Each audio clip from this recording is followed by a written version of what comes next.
Hey guys, welcome to an all-new Collection Expansion Extravaganza right here on ToyWorldOrder.com with me, Duvall, and my wife, Carrie Duvall. Or as Puppet Duvall likes to refer to as the Fire Hair. Yeah, Puppet Duvall will probably get punched this week when he shows up. Well, I mean, he lives in the closet. You just gotta go upstairs, knock on the door, and wait for him to open and punch him in the face. There's that. Okay. Just be like, he'll be like, me mooping. I'll me moop you! See? Carrie knows what's up. She knows how to handle Puppet Duvall.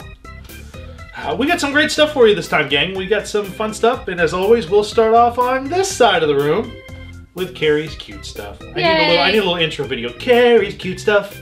Carrie's cute stuff. It will melt your heart. Well, we got the Crazy Kermit gang. This was kind of neat because we found it at a Goodwill up in St. Louis, and this is interesting to me. I touch my toys and you touch yours. I want you to show them the back of the box. The back of the box, actually, this was marketed during the Muppets Tonight show when it was out, and it's probably one of the very few items that was marketed during that period of time because that show did not last long. It was basically the new version of the Muppet Show, except Kermit wasn't the host. It was Clifford, who was the big purple-haired Rastafarian there on the back there. Clifford was the host, so they kind of ruined their format by having Kermit as an afterthought, basically, most episodes, and Clifford did the whole thing. They introduced some new characters in the show. It just wasn't successful, and it's not well remembered. So there's very little merchandise from Muppets Tonight, and this is one of those things, the Crazy Kermit game. And basically, you're just basically trying to match up the borders in order to win the game. There's not a lot to the game, but no, it is, like I said, one of the few items that was merchandised during that period of time for that show, since that show really didn't even make it through the entire first season. Stumped for the solution mill, $1. The name of the puzzle and a self-addressed stamped envelope, 2, blah, blah, blah. Yeah, well, there's only one way to do this, and it's not so much as it's a game as it is a personal kind of puzzle. Basically, arrange your puzzle cards until... I may have to put this over here and try that later. There you go. I'm curious now. Yeah, Carrie may have to play that one. What's next? Well, staying with the Muppets, this little puzzle here. This came in a lot of a bunch of other stuff. The last episode we talked about the Super Go-Bots, and this was in that. Actually, this was in one of the bins in that lot, and it was just kind of like, oh well, I guess we want this. Just a random leftover piece. They were like, well, let's just throw this in there with that. And it's a very vintage puzzle in the fact that the Big Bird up here, even though these are kind of funky, but Big Bird's on there. Franklin is on there. Franklin D. Roosevelt, who is a character they stopped using pretty much as soon as they started using. There's like no information on here at all. There's not. It is a classic. Looks like the artist Jack Davies, who did a number of Sesame Street things, but it is a vintage. It's a cardboard puzzle. If you just pop it there and then pop it together, it stays together pretty well. Yeah. And again, we don't buy puzzles that often like this, but we do purchase vintage ones when we find them like this because eventually Carrie and I's goal is to frame these. It's a goal. I didn't say it was going to happen. It's a goal. It's a goal because every time we go to the store, we forget to measure stuff to take things to look for. So it's not so much that, it's like we can frame it, but then where are we going to hang it? I want to hang. I want the hallway upstairs towards the back rooms to be. You know, we've got some family pictures, but there's nothing on those walls, and I just like a whole wall of really cool vintage pieces like that. In the hallway. Yeah. In the upstairs. Yeah. No toy-related items upstairs. Long story short, ladies and gentlemen, there's going to come a time very soon when toys are going to have to make their way upstairs, and they're going to be my toys. They're going to be her toys. Next, we have Colorforms Playset. Sesame Street, again, keeping it with the Muppet stuff. You can tell Carrie and I really like the Muppets and really love the stuff that Jim Henson created. And this is one of the later Colorform creations because of the way the pieces are arranged. Well, I guess you could hold it. The older Colorform pieces, they would be half of this. They'd be two halves. They'd be connected to this. They'd be these really hard plastic things. These are, you know, this was 86, so it was a little later in the run of the Colorforms. They started to change the way they did things. So they would put the pieces on paper like this rather than the hard boards they were on originally. So, but it's all there. Yeah, it's all there. The little play guide that this would have came with was not there, but they're all in good condition. The board's in good condition, and again, Colorforms is not something we set out to collect. It's just something we have literally stumbled into as we've collecting, that we find stuff and go, well, it's $2 and they're all here. Yeah. Why not? Pretty much. Now, we have talked about how Carrie was going to focus her Disney fixation to a degree on Dancan, or stuffed animals, and it was on Dancan Figures, and that hasn't lasted. But there is something with Dancan that has lasted, in the fact that we're still finding these classic vinyl Dancan figures, and these, of course, range from the late 60s through the late 70s is when Dancan was, when these were at their height. You need to get the magic eraser. Yeah, they need cleaned up a little bit. We did find, this one is one of my favorites. This one is actually Wile E. Coyote, and it's a very classic Dancan, very soft rubber head, hard plastic body. Everything on him moves. The tail moves, the legs move, of course the arms move, the head moves. Very cool. Dancan stuff is really cool. If you can find this vinyl Dancan stuff, we have a bunch of Disney stuff like this. We have these Warner Brother ones. Dancan is a really fun company to collect if you're looking for something to collect that's not too terribly hard to come by. Are these vinyl Dancan creations? Super expensive. I think we paid $4 for that. Paid like $4 or $5 for him. And this one was probably the same. Yeah, some of them get a little expensive, but they're not terrible prices. But they're fun display items to kind of pick up and find. If you can find them, pick them up because they are really cool. So we found Wile E. Coyote, and then we found Porky Pig. Here, you can hold him and talk about him. Of course, Porky has his hat. The hat's usually missing on these because they were just glued. He's got his little vest on, both his tie and his dress coat. These are always gone usually when you find them. And the tag is still here, which is really cool. I love these old Dancan figures. I love that. See, this was 1968 was Porky. So wow. Yeah, so they do tend to go back a little ways in the 60s up through the 80s. So Dancan is still around today and to some degree.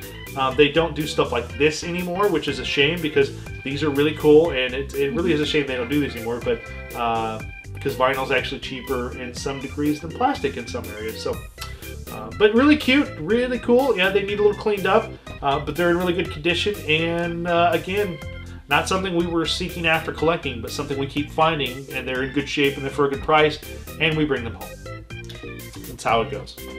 That's how it runs. This is actually interesting because we have a number of these, and Carrie can never remember what exactly they are. Well, because the ones that we have are out of the box. Right. So they just look like little figures. Right.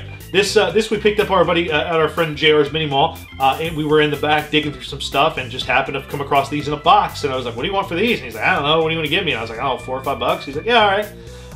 Tomy in Japan actually did a whole line of these for a number of years called Disney's Magical Collection.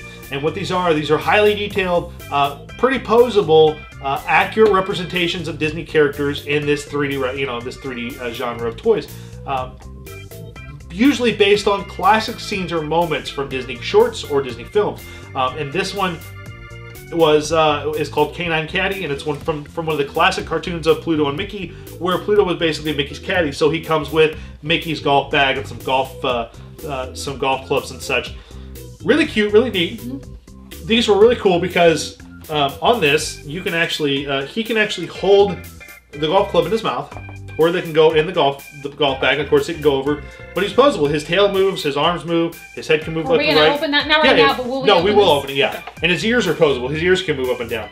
We've got a bunch of these. Of course, I've got the Ariel from Little Mermaid. I've got Woody from Toy Story, Snow White, Cinderella, Jafar, Winnie the Pooh. I've got a number of them. Cool. So, and these are really cool. They're really hard to find nowadays, though. They've shot up in price. And they're really expensive now, a lot of them. So, but it was a cool line. This would have been early. I don't know if I can even read the date on this, if it's there. I know that these would have been before you and I were together, but when we knew each other, these would have been early 2000s.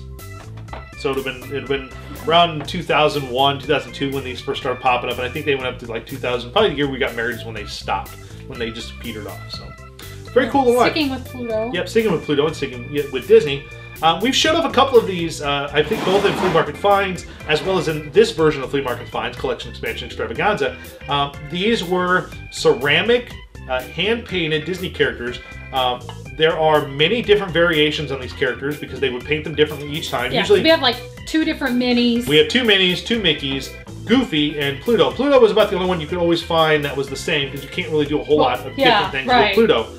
A couple of nicks and scratches on them. These are really hard to find. They're usually signed in here by the artist that painted them. These are licensed. They were licensed Disney items. You could buy these. I don't remember where these were sold.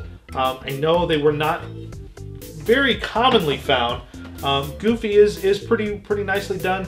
You can see there's you can't see it on camera, but there's a copyright that was written into the mold for these when they would when they would turn them. But there's another, like, I'm sure there's a Goofy in his classic colors in this outfit, and then this Goofy here. These are, again, something else we weren't thinking about collecting. We weren't hunting after. We stumbled onto the 2 Mickeys and the Minnie, and then another Minnie, and then we stumbled onto these. I think we had the Minnie and the Mickey, and then we were looking online just to see like what it was, and then we realized that they made these other ones. So then when we saw them, we knew what they were. And I think all we're missing is Donald. There's a Donald out of this set that we do not have, and we are missing Donald. One day we'll come across Donald, we found Pluto, and then a couple weeks later we found Goofy at just a random side of the road antique mall kind of thrift store. We were walking through, and I was like, oh, well, there's a Goofy, oh, there's a Pluto, kind of thing. So we stumbled across them, and we don't think we're going to stumble across them, which is pretty crazy. Continuing on with the Goofy. Sorry. This came from an estate sale in St. Louis that we went to, another one of the ones we went to earlier this year in 2014 that we got up super early to and drove to.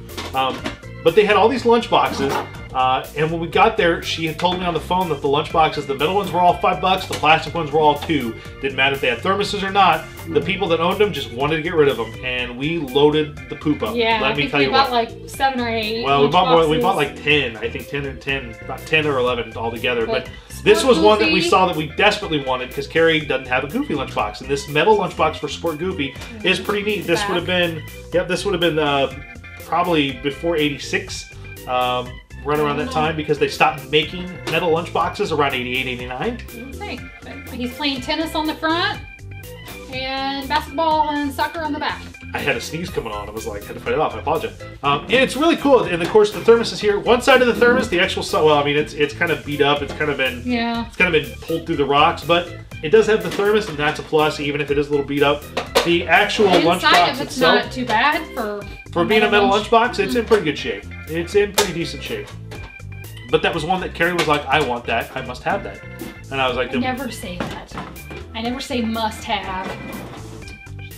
Get Along Gang. Again, Get Along Gang. No thermos. No thermos, but we talked about the Get Along Gang stuff in the first, couple episodes back, and of course behind us is the Get Along Gang caboose in the set.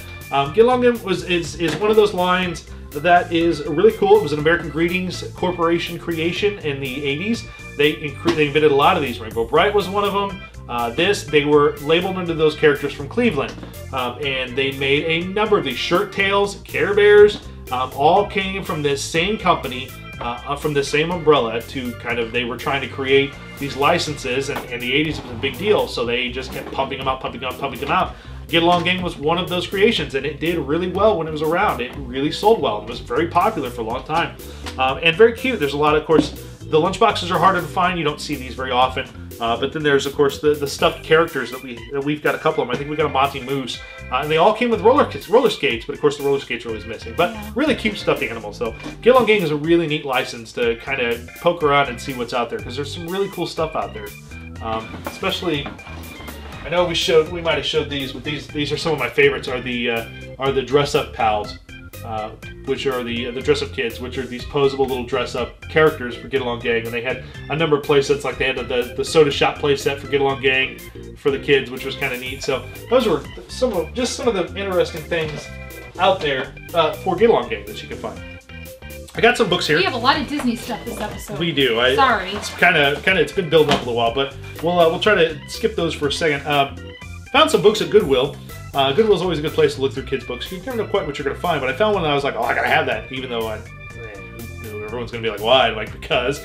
And it's it's devolved. It's the official movie book for the Flintstones movie, starring John Goodman and Rosie O'Donnell. It's good. It was an alright movie. It was not that great, but the book is really cool because it's got a lot of stills from the movie. It's got a little behind the scenes information here, showing you how they did certain things. It's pretty cool. It's I haven't seen that movie in years. Yeah. Is that Brendan Fraser? No, it's not Brendan Fraser. I don't remember his name. Dave would have. Oh, sorry, you're right. I'm not wearing glasses. Yep. Yeah, that's like a British actor. Yep, and then here we go. Rick Moranis is in it. Elizabeth Perkins. It doesn't say that guy's name. Rosie O'Donnell, Elizabeth Taylor, Sharon Stone, or not Sharon Stone, but Halle Berry's in it as Sherry I think. I don't know if I've ever seen this movie, to be honest with you. I got it on DVD. We should watch it sometime. It's actually not a bad movie. It's actually kind of cute. You would like it. It's pretty cute. Cool. But it's not just a storybook of the movie. It's also a lot of behind the scenes stuff, which is something they never really did for this film. I know. Carrie and I've had a long week, guys. We're stupid tired, and we apologize. So you're not boring us. We're boring ourselves, apparently. Yeah, I don't know. I'm looking through this. I don't know if I've seen all this movie. But the reason I wanted it, though, was specifically for all the behind-the-scenes shots. Yeah, it's kind of neat to show you, like, how they made the movie, how they... like the Brontosaurus here is the animatronic head, and then there's the crew back here with... Richard Mole actually is on top of that. Richard Mole from Night Court. Bull is actually in the movie, and that's who's pictured in this shot here. Right on top. Stuff like that, like God, yes. Scenes. I love it. I wish they made like a whole documentary on the making of this film, because the amount of stuff they did, physical effects, CGI, and animatronics and everything for this film is pretty amazing. So that's why I love the movie, because there's just a lot to it. Next thing we found was something that actually is a little newer. This came out. It's not licensed. It is an unlicensed book, which is funny because I don't really see a lot of these anymore. This came out in 2006. How do you know it's not licensed? Because it specifically says this book is not sponsored, endorsed, or otherwise affiliated with any of the companies or products featured in this book. I guess that would. But it's a Transformers book, and it's called The Fantasy, the Fun, and the Future. And it came out right before the film came out. And there's just a lot of stuff in here. There's like there's shots of like the classic toys and really cool poses. There's information on the characters that at the time were revealed were going to be in the movie. So this came out before the first live-action movie. There's stuff in here about BotCon, about Beast Wars, about the different Transformers iterations. This is a really cool book, and I was like, it's not licensed, but man, do I want to buy that and read it, because it's cool. I love books like these, too, that kind of put together by the fandom and get out there, and Hasbro never does anything about it. Very, very cool book. Next up on some of the Disney books, we found a number of classic Disney items that are pretty cool, and the first one we'll talk about is we found an album. I'm not sure where I found this at, but it's the official album of Disneyland or Walt Disney World, and it's basically just songs of items from the park. And of course, it is an LP. It's a record, which is really cool. But I love the cover, because the cover is the original Main Street Electrical Parade, which is pretty cool. Which is on here. It's a Small World is on here. The Haunted Mansion's on here. America Sings. The Hall of Presidents, Mr. Lincoln's Speech is on here. Country Bear Jamboree. The Enchanted Tiki Room. The back of it, of course, this was a classic item released by Disneyland Records. This would have been released in probably, since it's the Main Street Electrical Parade, probably the 70s. I want to say is when this came out. Mid 70s is when this showed up. So very cool though. I love these old records like this that have the music from the parks. That's really cool. It's always really cool to have. So that's pretty cool. Keeping with the classic vintage Disneyland stuff, something I found. This was from the opening of, I want to say this was first printing June 1991, and I love books like this. This was the actual souvenir guide for the opening of Disney MGM Studios theme park. This was something you could buy for the first couple of years at MGM. It's probably until they sold out. But it's interesting because there's so much in here that isn't at what is now Hollywood Studios. Of course, the magic of Disney animation doesn't exist in this form anymore. You used to be able to go in and actually see a working animation studio in effect, and you can't do that anymore there because, well, feature animation is dead, pretty much. stuff like anyone that's ever been to the parks has seen the Hollywood Bowl where they do Beauty and the Beast on stage. The original production of that was a Disney Classics where they had like coattails and stuff, and they sang Hollywood songs. That was in that theater originally. I'm trying to find some other stuff here that was pretty interesting. Like the backstage studio tour, some of that's not there anymore, and the special effects workshop, that doesn't exist anymore because they're using stuff from Honey, I Shrunk the Kids. That doesn't exist in that format anymore. The water effects tank is still there, but not like this. It's more used now for it's supposed to be like Pearl Harbor, I think, is what they're still using. The Monster Sound Show and Superstar Television, that stuff doesn't exist anymore. So these books are always cool to see kind of the stuff that used to be that are no more. And I love books like these. I love finding books like these. I think we paid $4 for this. I'll buy these anytime we find them. Because you have quite a collection of old. Yeah, I have quite an expansive collection. Speaking of going on with that, this is a pictorial souvenir guide to Disneyland, actually, and of course with Walt on the cover. You know that it's around that era. These are always really well done. This would have been, this was the cover photograph on here is 63, so I'm guessing it's probably in the 60s when this came out. But just the shots of Disneyland back then are beautiful. These books are just gorgeous to look at, to see the parks as they appeared back then, because there's Frontierland when it, around the first maybe 10 years that the park was in existence, and now you can think that park's 50 years old, over 50 years old. So it's pretty cool to see, these old books, the Skyway that doesn't exist anymore, just the different things that they don't exist anymore, which these books are just an amazing look back in time. Yeah, I was going to say, just a good look at the history and how far they've come. And then this last one is something we've been looking for forever. And while you have, I have, and we've hunted and hunted and hunted. This magazine was around through the 70s. It doesn't exist anymore at all. But it was a magazine called Look, and April 6, 1971, they actually printed a story on Disney World, and Mickey Mouse, one of the old Mickey Mouse covers. Of course, it was on the cover. And of course, what's great about these old magazines is the fact that some of the ads in them, like you won't see Pall Mall cigarette ads anymore on magazines. Very interesting. You've been looking for this magazine since we've been together, I think. Oh God, yeah. And of course, we could have bought it on eBay. Yes. But that kind of takes the fun out of it. But we found this at an antique mall, hidden under a bunch of other magazines. Yes. I was digging only because I saw a bunch of stuff that said Sears, and he likes those old Sears toy books. And then this was just hiding underneath it, and I'm like, nuh-uh. Yeah.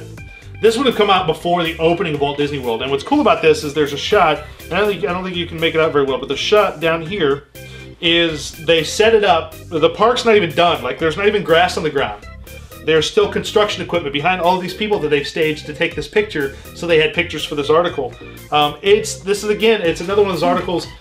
They basically talk about the future of Florida with Walt Disney World coming in, and the different things that they're doing with Walt Disney World. So there is some interesting stuff in this article. And a very cool magazine, though. Carrie it was pretty cool for Carrie to find that.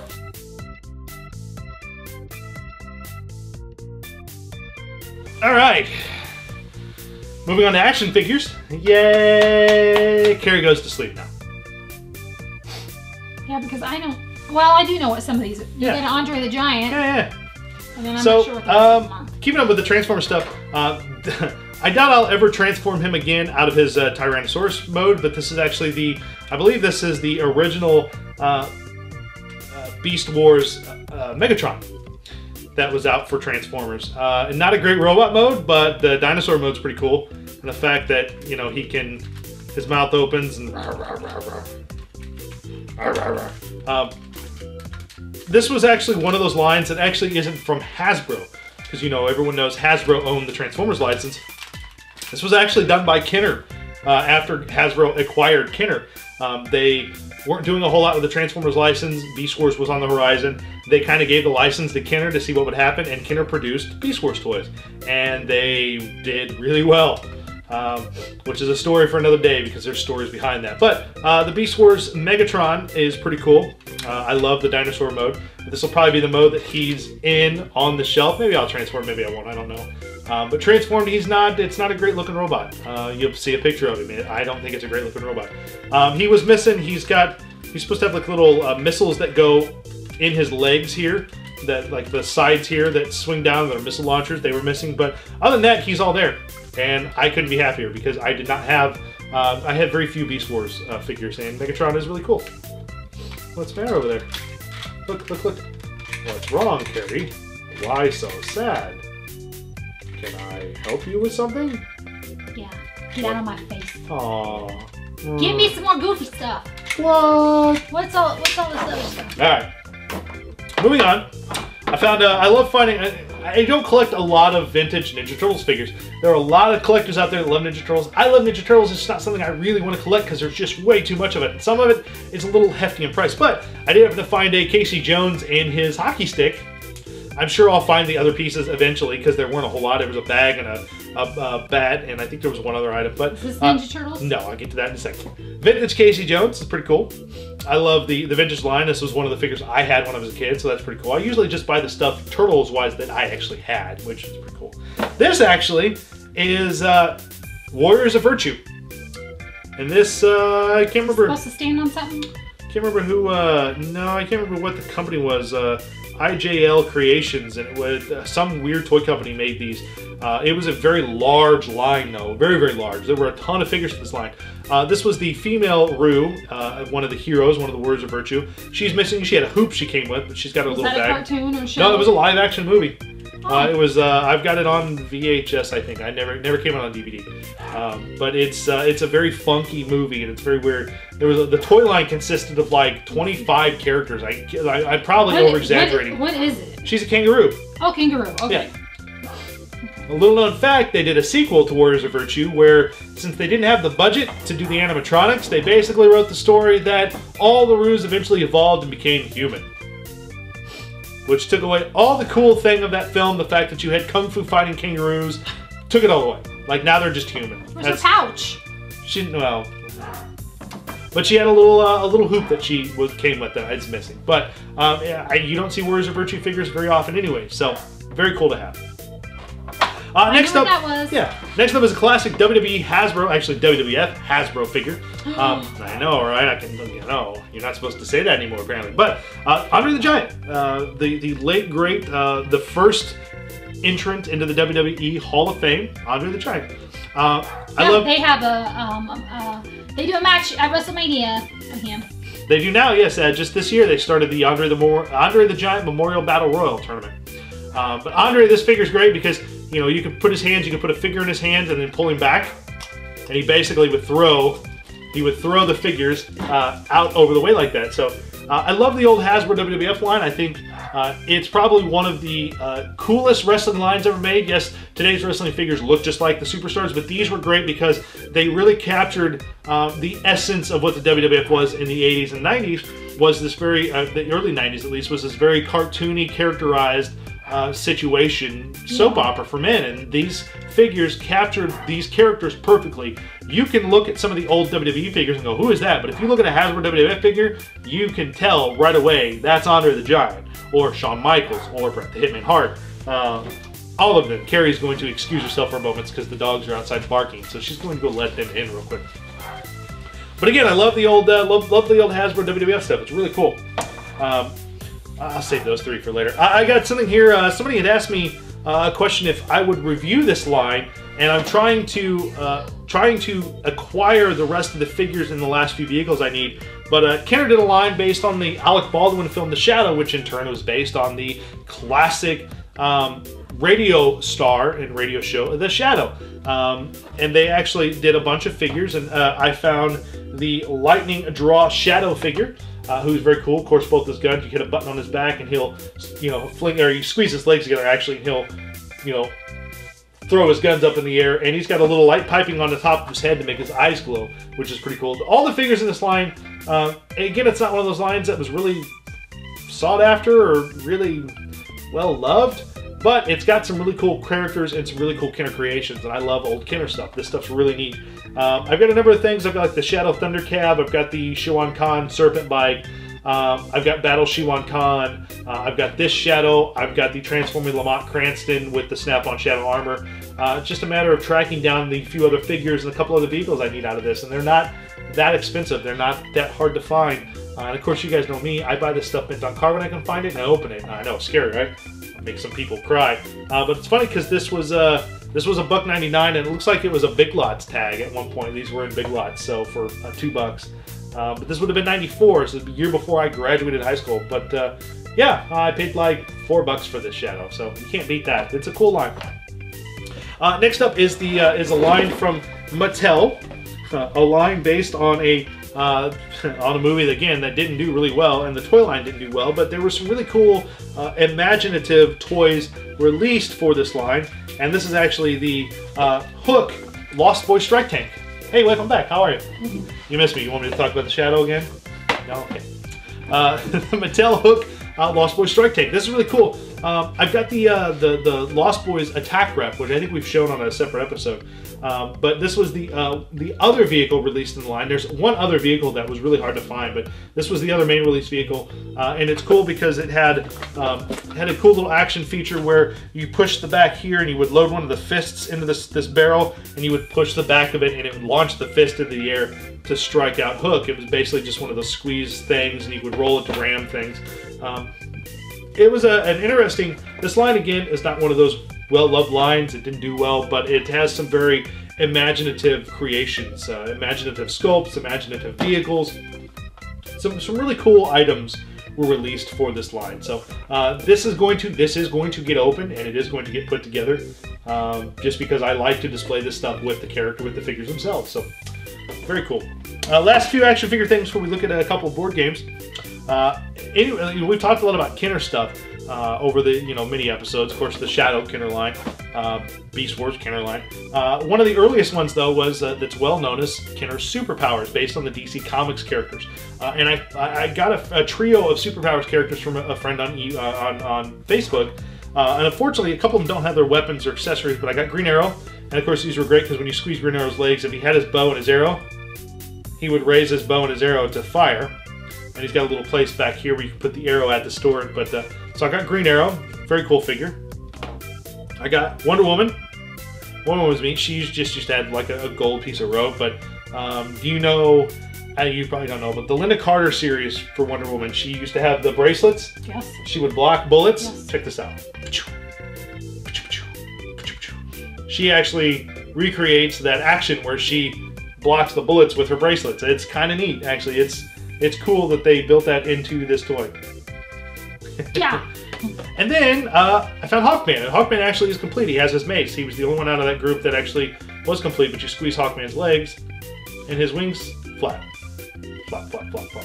The Superpowers line is really cool. It's really collectible. It's one of those lines that is really well sought after, complete. There are a number of characters that they only made overseas that are really hard to find. So it's one of those 80s lines that becomes harder and harder to find as time goes on. And those are actually the only 3 figures out of that line that I own.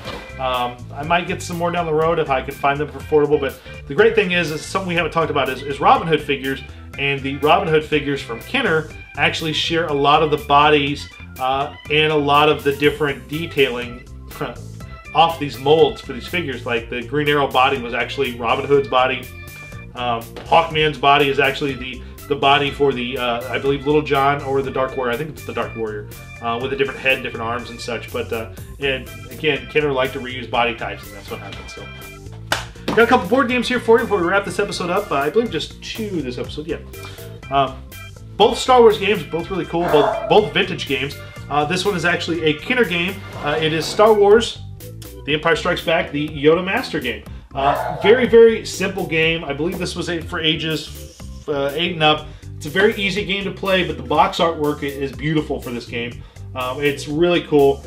There was basically be the first player to become a Jedi Knight, defeat the dark side of the Force, and win is the basic idea of the game. And I love the board for this game because the board itself is so darn neat. The fact that it's just a board with Yoda's head, basically. You're traversing around Yoda's head. I love these old Kenner games, though. They're really, really cool.